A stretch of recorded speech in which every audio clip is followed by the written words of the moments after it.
Team Veritas আবারও বেরিয়ে পড়েছে নতুন গন্তব্যের সন্ধানে। শীতের আমেজ গায়ে মেখে আজ আবারও খুঁজে নেব নতুন কোনো স্পট। আজ একদিনে দুটো সি বিচ ঘুরে দেখাবো আপনাদের। থাকবে কলকাতা থেকে যাতায়াতের ডিটেলস, সঙ্গে কোথায় থাকবেন, কি খাবেন আর কি কি দেখবেন তার রুট ম্যাপ। এর আগে আপনাদের নিয়ে গিয়েছিলাম নতুন সৈকত লালগঞ্জে। আজ বেরিয়ে পড়েছি এমনই দুটো নতুন বিচের সন্ধানে, জুনপুট আর বাঁকিপুট। কলকাতা থেকে গাড়ি নিয়ে বেরিয়ে পড়লাম নতুন গন্তব্যের খোঁজে।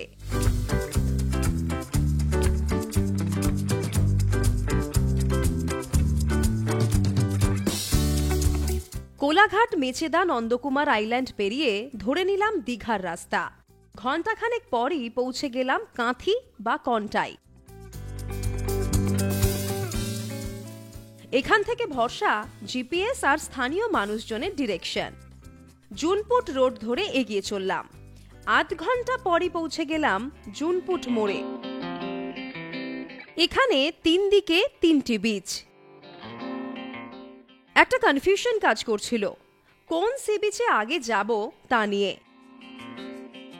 শেষে টিম ভেরিটাসে সবাই মিলে সিদ্ধান্ত নিলাম প্রথমে দেখে নেব বাঁকিপুট সমুদ্র সৈকত। তাই জুনপুট মোড় থেকে চলে এলাম বাদিকের রাস্তা ধরে। প্রায় 20 মিনিটের জার্নি। রাস্তা একটু খারাপই, তবে গাড়িতে অসুবিধা হচ্ছে না। কিছু দূর যাওয়ার পরই দেখতে পেলাম রাস্তার পাশে কয়েকটা চায়ের আর জলখাবারের দোকান। তাই আমরা নেমে পড়লাম চা খেতে। পাশেই বেশ খানিকটা উঁচু বাঁধের মতো স্ট্রাকচার। চা খেতে খেতে উঠে পড়লাম তার উপর। আর যা দেখলাম তা বলে বোঝাতে পারবো না, নিজেরাই দেখে নিন। যেদিকে দু চোখ যায় শুধু জল আর জল চারিদিকে। ওই বাঁধের পেছনেই রয়েছে সমুদ্র। পাশের রাস্তা দিয়ে এতক্ষণ এলাম বুঝতেই পারলাম না।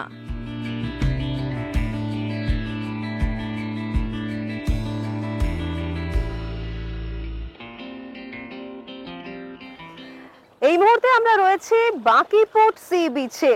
দেখতে পাচ্ছেন একেবারে শান্ত সি বিচ। এখানে কিন্তু লোকজন খুবই কম, শুধু রয়েছে অসাধারণ প্রাকৃতিক সৌন্দর্য আর তার সঙ্গে সমুদ্রের জলের আওয়াজ। অসাধারণ লাগছে এখানে এসে।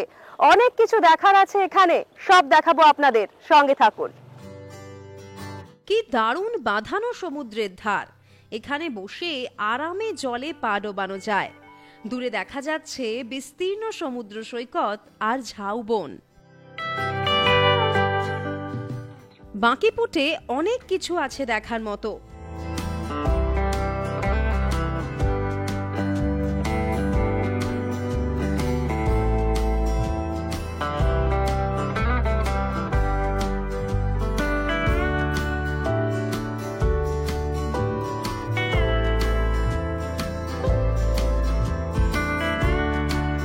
তাই বেশ অনেকক্ষণ সমুদ্রের সঙ্গে সময় কাটিয়ে বেরিয়ে পড়লাম পরের গন্তব্যের উদ্দেশ্যে।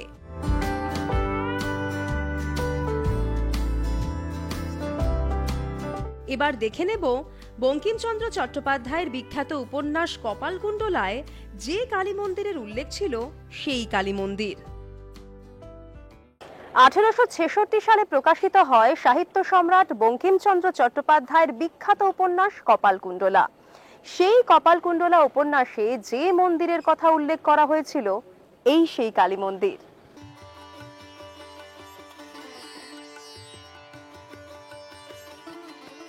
এই মন্দিরে কিন্তু সত্যিই আসতেন বঙ্কিমচন্দ্র চট্টোপাধ্যায়।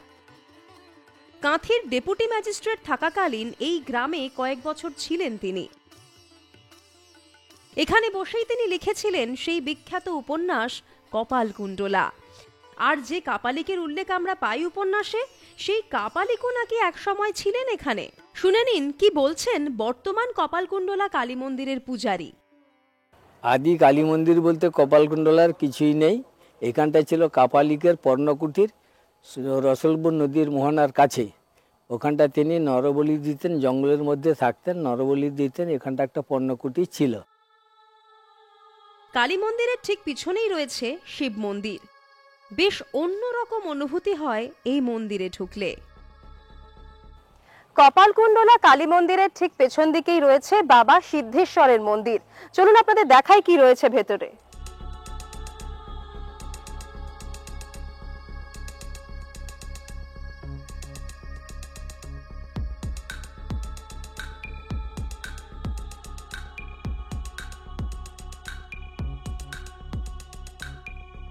মন্দিরের পুরোহিতই আমাদের নিয়ে গেলেন এখানকার শতাব্দী প্রাচীন চণ্ডী মন্দিরে।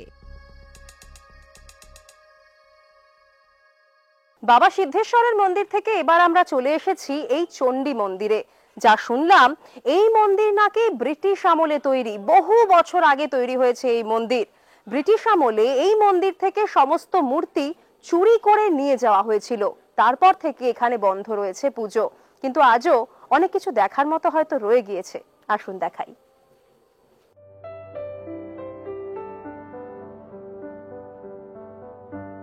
ইতিহাসের পাতা থেকে যেন উঠে এসেছে এই বাঁকিপুট। এবার আমরা এখান থেকে বিদায় নিয়ে এগিয়ে চললাম পেটুয়াঘাট মৎস্য বন্দরের উদ্দেশ্যে। যদি পাবলিক ট্রান্সপোর্টে যেতে চান তাহলে কলকাতা থেকে ট্রেনে বা বাসে করে পৌঁছে যেতে পারেন কাঁথি বা কন্টাই।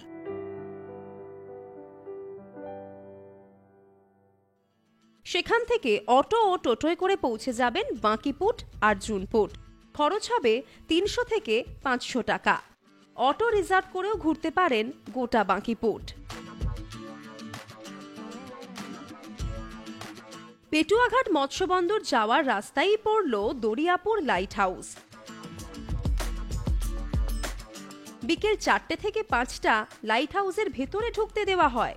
আমরা আগে পৌঁছে যাওয়ায় বাইরে থেকেই দেখতে হলো লাইট হাউসকে।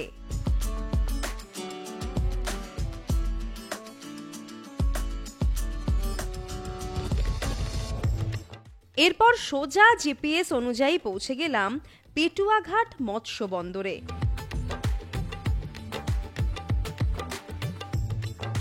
কয়েকশো ট্রলার পর পর দাঁড়িয়ে, কোথাও রঙের কাজ চলছে, কোথাও হই হল্লা, এক কর্মব্যস্ত দিনের ছবি চারিদিকে।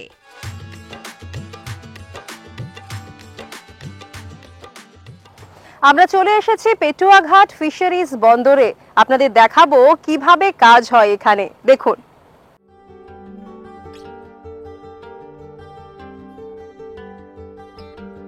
এখান থেকে প্রতিদিন বেরিয়ে পড়েন মৎস্যজীবীরা। নদী সমুদ্র পেরিয়ে এক রাজ্য থেকে অন্য রাজ্য, এক দেশ থেকে অন্য দেশে চলে যান মাছ ধরতে। ট্রলারই তাদের জীবন জীবিকা। আমরা যখন ট্রলারে যাই, বাইরেও যাই তো, কিন্তু ড্রাইভারের মালিকের তরফ থেকে আমরা যাই 10 দিন 15 দিন যাই।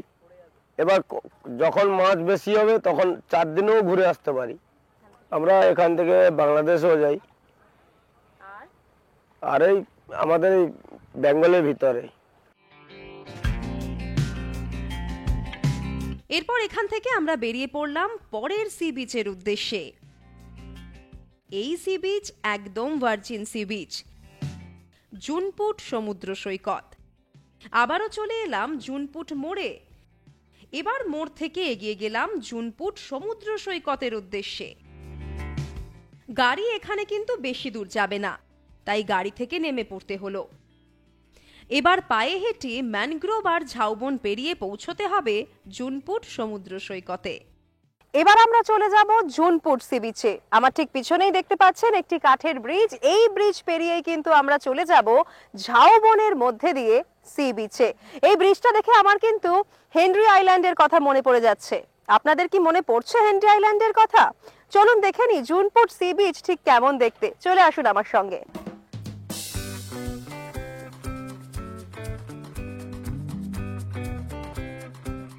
দারুণ একটা অ্যাডভেঞ্চার হলো সি বিচে পৌঁছানোর রাস্তায়। একটা খালের উপর একটি মাত্র গাছের গুড়ি ফেলে রাখা রয়েছে, সেটা পেরিয়েই যেতে হবে। প্রথমে ভাবলাম যেতে পারবো তো, তারপর মনে হলো আপনাদের যখন কথা দিয়েছি নতুন সৈকত দেখানোর, তাহলে তো পারতেই হবে। তাই পেরিয়ে এলাম সেই বাঁধা।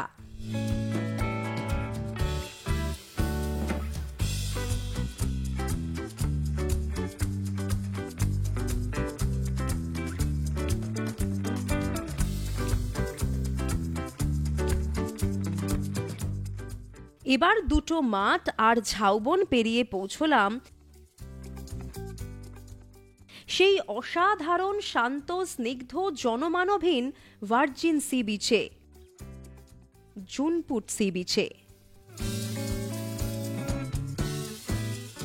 আমার পিছনে রয়েছে দিগন্ত বিস্তৃত সমুদ্র, চারিদিকে লোকজন নেই বললেই চলে। এই মুহূর্তে আমি রয়েছি জুনপুট সি বিচে, একদিকে জল আর অন্যদিকে ঘন সবুজ ঝাউবন। বুঝতেই পাচ্ছেন লোকজন নেই, তার মধ্যেই অসাধারণ পরিবেশ, দারুণ লাগছে, দারুণ এখানকার অ্যাম্বিয়েন্স। এখানে আসতে গেলে অনেকটা রাস্তা হেঁটে আসতে হয়।